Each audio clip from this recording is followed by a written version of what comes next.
Fil-katakezi tagħna llum dwar is-saċerdozju xtaqt nieqaf ftit u nirrifletti fuq it-tira li l-Papa Giovanni Paolo II kiteb lis-saċerdoti f'5 ix-xirka tal-2001. Kif forsi tafu jew ma tafux, il-Papa Giovanni Paolo II kellu drawwa li kienet saret ħanidu ekkużanza kostanti fil-pontifikat kollu tiegħu illi nhar 5 ix-xirka li kien jenfasizza li mhix biss il-ġurnata meta Ġesu waqqaf l-Ewkaristija manka l-ġurnata li Ġesu waqqaf l-ordni sagri, s-saċerdozju, u kien jixtieq jibgħat ittra lil kull saċerdot propju għall-okkażjoni u kien jieħu temi differenti. It-tema partikolari tal-ittra tal-2001 jekk nista' niġbor anke f'sentenza illi jgħid il-Papa Giovanni Paolo II innifsu illi s-saċerdot huwa misteru tal-ħniena. U l-ħaġa l-Papa jpoġġi l-ittra fil-kuntest tal-eluq tas-sena tal-Ġiblow hija l-ewwel ittra li huwa jikteb lis-saċerdoti wara l-Ġiblow il-kbir tas-sena 2000 li l-kol nafu kemm il-Ġiblow il-kbir tas-sena 2000 kien qalb il-Papa Giovanni Paolo II mill-bidunet tal-pontifikat. Fil-fatti kien anka kardinal ħabib tiegħu illi kif sar Papa qallu inti tkun il-Papa li ddaħħal il-Knisja fil-millenju l-ġdid. U Giovanni Paolo II ħadem bla jeda anka kull ma għamil biex ngħidu kien kollu kemmu preparazzjoni għal Ġiblow il-kbir tas-sena 2000 illi fil-ħsieb u l-ispiritwalità ta' Giovanni Paolo II kellu jkun mument li permezz tiegħu li twilet rebbija ġdida fil-Knisja. U huwa u jirrifletti fuq is-sena tal-Ġiblow, il-Papa jgħid illi waħed mill-ikbar grazzi li s-sena tal-Ġiblow ta' turiet kien propju l-element ta' ħniena, wieħed mill-frott kbir, il-ħniena kbira ta' Alla li deret fejn jidħol is-sagrament tal-qrar, jirrifletta kemm ħafna nies li anke li mhumiex reliġjużi ma jemmnux kemm baqgħu impressjonati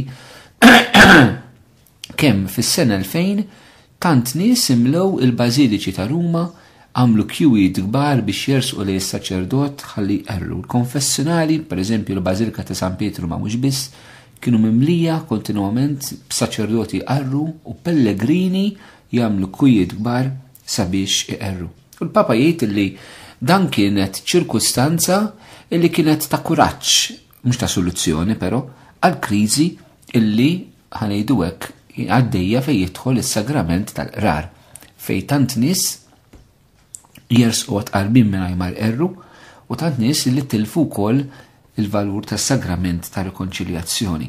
U jgħid li s-Ġiblow il-kbir kien sinjal ta' tama. Għamel ħafna enfasi għal ma nistgħux inkunu naivu ngħidu li għax rajna daqshekk nisseqru fil-Ġiblow ġifieri l-problema hija solvuta. Però ċertament hija xi ħaġa li tagħti tama lill-Knisja, tama lis-saċerdot, tama lill-poplu ta' Alla. U propju tal-kuntest li mbagħad il-Papa jidħol propju għas-saċerdot bħala misteru ta' ħniena. U l-Papa jekk u taqra l-ittra illi kiteb, propju wieħed jista' jara l-aspetti differenti fejn is-saċerdot huwa misteru ta' ħniena.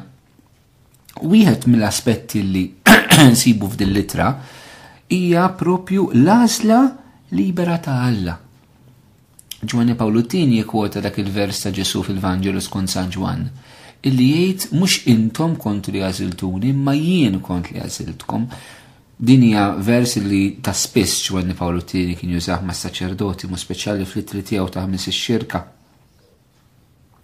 F'vers ieħor li kien ħobb juża hija sejjaħtilkom ħbieb pereżempju. Però f'din l-għażla libera ta' Alla fil-ħajja tas-saċerdot, Alla li b'mod liberu jażel persuna ġuvni u jagħtih il-grazzja tal-vokazzjoni saċerdotali. Mod liberu. Inti saċerdot li forsi bħalissa tismani, mod liberu il-mur jaslek. U għal-Papa din diġà hija element ta' ħniena. Għaliex il-libertà kbira ta' Alla toħroġ mill-ħniena infinita tiegħu. Alla mhux kostrett li jaslek. Il-ħniena hija inizjattiva ta' Alla. Allura, il-vokazzjoni fiha nfisha l-Papa jara bħala ta' ħniena. Imbagħad it-tieni element ta' kif is-saċerdot huwa misteru ta' ħniena, hekk il-Papa jara il-fatt li Alla jażel persuna li hija midimba joħodha minn fost il-midinbin u jagħtiha l-grazza li tirrappreżenta lilu il-Kristu ġifieri b'mod sagramentali permezz tas-sagrament tal-ordinazzjoni.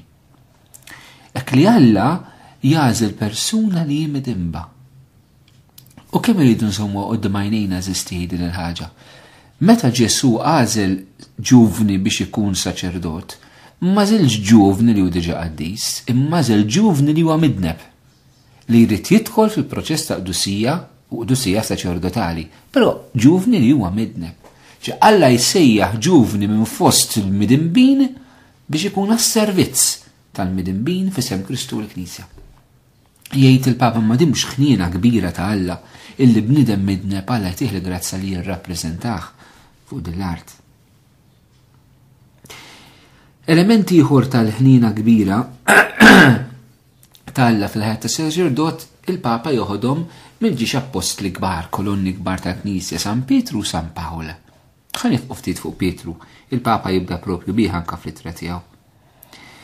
Ekku Ġesu jmur fil-element tal-aħħar ċena meta Pietru jirrifjuta li Kristu jaħsillu saqajh għaliex iħossu mhux denju. Il-Papa jgħid Pietru għandu raġun iħossu mhux denju, però Pietru m'għandux raġuni li waqqaf il-Kristu milli juri din il-ħniena kbira miegħu. Allura jgħid Pietru huwa sinjal għas-saċerdot illi jaf li ma jistħoqlux, midneb li ma jistħoqlux imma ma jridx jirreżisti il-grazzja tal li taħdem fih. Hekk nixtieq nagħmel ħafna kuraġġ il-ħuti saċerdoti. Meta aħna nintaqgħu mad-dnub tagħna eżis ħuti, ejjew ma nirreżistux il-grazzja tal li xorta tittaħdem fina. Teħlisna tfejjaqna ma nwebsux rasna għax forsi li nkunu rasna ibsa u għar milli nkunu konxi li aħna dajfa, li aħna midinba, li nafu x'inhu d-dnub tagħna. Aħna rridu nifetħu għal din il-ħniena kbira ta' Alla. Il-Papa jkompli jirrifletti fuq hekk dal-element ta' Pietru li jaf li huwa midneb imma jaf li hu msejjaħ. Meta, per eżempju, Pietru imur jistat jagħmel lejl ma jaqbad xejn, imbagħad Ġesu jitolbu sabiex jitfa' x-xibka naħa l-oħra, jagħmilha l-kelma ta' Alla u kif jaqbad dik il-qabda kbira ta' ħut mingħajr ma ġbik jitqatta' jidlu mulej jiena midneb tbiegħed minni. Imma xorta waħda, waqt li Pietru jaraf li huwa midneb, fl-istess ħin Ġesu jtih il-vokazzjoni. Jiena nagħmlek sajjid tal-bnedmin. Propju sejħa Pietru jirċevija fil-kuntest li jaraf li hu midneb. Araw verament kemm hija ħniena kbira ta' Alla. Waqt li qed jaraf li hu midneb il-mulej isejjaħlu biex jagħmlu sajjid tal-bnedmin. Dan mhux forsi ta' kuraġġ għalina wkoll eżisti saċerdoti. Li meta aħna narfu li aħna midinbin dik mhix ostaklu għal mulej biex isejħilna u biex jużana, imma propju quddiem l-għarfien tad-dnub tagħna jerġa' jagħmlilna is-sejħa tal-vokazzjoni tagħna. Pietru kellu jerġa' jgħaddi mit-tieni sejħa fil-vokazzjoni tiegħu. Wara li jitradixxi l-Ġesu, Ġesu jerġa' jsejjaħlu tħobbni Piet, tħobbni Piet, tħobbni Piet. U Pietru iva. U Ġesu jerġa' jagħlaq dak il-Vanġelu billi jgħidlu imxi warajja. Pietru jerġa' jirċievi t-tieni sejħa, darba hija sejħa iktar profonda u radikali anke l-commitment tiegħu għal dik is-sejħa għaliex jaf Pietru xi jsarraf. Jaf li hu kapaċi jitradixxi li Kristu, kapaċi jitilqu, kapaċi jiġħdu. Imma Ġesu ma jaqtax qalbi minnu, jerġa' jpoġġi t-tama tiegħu fih. Dan il-ġest ta' Kristu eżistijaj, aħna s-saċerdoti li dun irġu nisimgħuh u niskopruh ta' kuljum. Il-vokazzjoni mhux il-mulej sejjaħ li darba u daqshekk. Il-mulej jibqa' jsejjaħ li kull darba li nisbalja. Il-mulej jibqa' jsejjaħ li kull darba li nidneb, anke bħala saċerdot. U naħseb eżistijaj anke bħala komunità nisranija. Irridu nisimgħu il-Ġesu jsejjaħ mill-ġdid is-saċerdoti tiegħu. U s-saċerdoti ma jridx ikunu torox jisimgħu il-Kristu jerġa' jsejħilhom fil-ħajja personali tagħhom, fil-ħajja tal-komunità nisranija.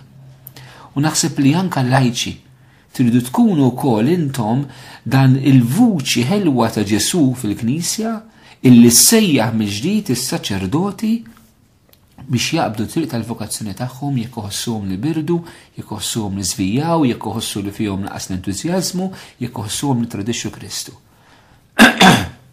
kunu intom sinjal eżis lajċi ta' sejħa mill-ġdid għalina s-saċerdoti. Sabiex nisimaw il-ġdid Ġesu jgħidilna tħobbni, tħobbni, tħobbni, imxi warajja.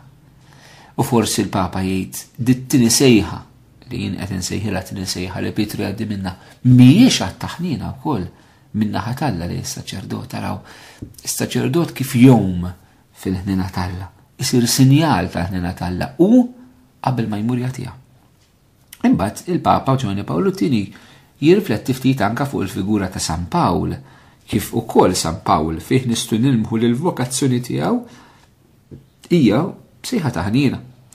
San Pawl naraw illi u jafu jgħidaħ minnhom illi hu kien persekutur ma kienx jistħoqlu li kien ikun imsejjaħ.